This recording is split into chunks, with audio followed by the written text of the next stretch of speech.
नमस्कार, मैं हूं दिवांजलि मोइत्रा।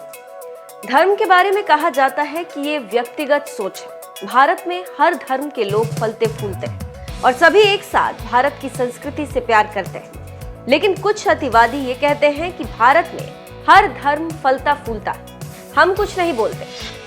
लेकिन किसी देश में तो हिंदुओं के साथ गलत व्यवहार किया जाता है, ये गलत है। भारत की तरह कई और सहिष्णु देश हैं जो भारत की तरह ही दूसरे धर्मों की इज्जत करते हैं और वहां पर दूसरे धर्म के लोग या अनुयायी फलते फूलते हैं। जानकारों की माने तो ये पुराने सोच के लबादे को नई पीढ़ी के लोग उतार फेंकना चाहते हैं और दुनिया से कदम मिलाकर चलना चाहते हैं। जब दुनिया के सबसे बड़े रूढ़िवादी देश सऊदी अरब का दिल पसीज सकता है तो और भी देश हैं जो इस तरह के माहौल को और बेहतर बना सकते हैं। लेकिन कुछ देश ऐसे हैं जहां आदिकाल से ही भारत के सनातन धर्म के लोग बड़े मजे से रह रहे हैं।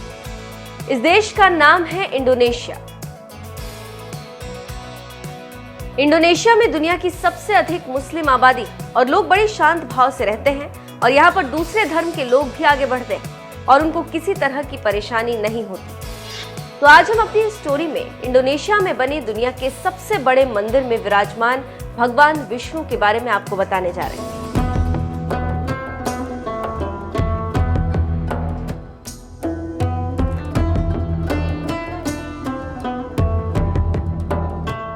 इंडोनेशिया का बाली शहर सबसे बड़ा टूरिस्ट डेस्टिनेशन है। यहाँ हर साल लगभग 2 करोड़ लोग इस टापू पर घूमने आते हैं। बाली में इंडोनेशिया का एक टापू का शहर है जहाँ पर दुनिया भर के घूमने के शौकीन लोग खींचे चले आते हैं। यहाँ पर बाली के लोग उन्हें काफी इज्जत देते हैं और तरह तरह के खाने को इन मेहमानों को परोसते हैं। इसी इंडोनेशिया के बाली में 90% हिंदू आबादी रहती है। बाली इंडोनेशिया के सबसे विकसित शहरों में से एक, जहां गरीबी रेखा से नीचे सिर्फ 5% लोग हैं, जबकि राष्ट्रीय स्तर पर यह आंकड़ा 12%। बाली में लगभग हर स्ट्रीट पर एक हिंदू देवता का मंदिर है। बाली में भगवान विष्णु की दुनिया में सबसे ऊंची प्रतिमा मौजूद है। आप भ्रम में न रहें कि ऐसी विशाल मूर्ति भारत में है। भगवान विष्णु यहाँ अपने वाहन गरुड़ पर बैठे हुए हैं। इस मूर्ति की ऊंचाई 75 मीटर है।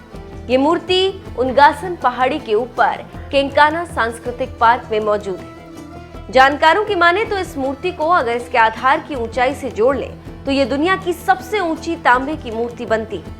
आधार के साथ इसकी ऊंचाई 121 मीटर हो जाती है। गरुड़ पर विराजमान नारायण मुस्लिम देश में है भगवान विष्णु की सबसे बड़ी मूर्ति। ये मूर्ति स्टैच्यू ऑफ गरुड़ा के नाम से प्रसिद्ध है। मूर्ति करीब 122 फुट ऊंची और 64 फुट चौड़ी। इसका निर्माण तांबे और पीतल से किया गया। इसे बनाने में 26 साल का समय लगा। साल 2018 में ये मूर्ति पूरी तरह बनकर तैयार हुई। इसे देखने और भगवान के दर्शन के लिए दुनिया भर से लोग आते हैं। तो आप समझ गए होंगे कि कैसे दुनिया की सबसे ऊंची भगवान विष्णु की मूर्ति इंडोनेशिया में। अब हम हिंदू आबादी को लेकर कुछ फैक्ट्स बताते चलते हैं जिससे आपको इंडोनेशिया के बारे में समझ में आएगा। 1960 से 70 के दशक में पड़ोसी जावा द्वीप के कई लोगों ने हिंदू धर्म स्वीकार कर लिया। इंडोनेशिया में अगर हिंदुत्व की बात करें तो यहाँ गरुड़ एयरलाइंस है जो भगवान विष्णु के वाहन के नाम पर है। देश के नोट पर भी भगवान गणेश की फोटो बनी। इंडोनेशिया भले ही एक मुस्लिम बाहुल्य देश हो, लेकिन कई धर्म यहाँ मिलजुल कर रहते हैं। अपनी पुरानी संस्कृति को इंडोनेशिया अभी भी भूला नहीं। इसका सबसे बड़ा सबूत है कि 2013 में अमेरिका में इंडोनेशिया की एम्बेसी में देवी सरस्वती की मूर्ति स्थापित की गई थी। इससे इस देश की संस्कृति को सहज तरीके से समझा जा सकता है और ये कहा जा सकता है कि लड़ाई किसी समस्या का हल नहीं। हमें एक बेहतर माहौल में रहने की जरूरत है और सभी की इज्जत करना और सभी धर्मों का सम्मान करना चाहिए, जिसका नतीजा ये होगा कि आपका, हमारा, हम सबका विकास होगा और दुनिया देखेगी। और इसी बात का इंडोनेशिया दुनिया को संदेश दे रहा है।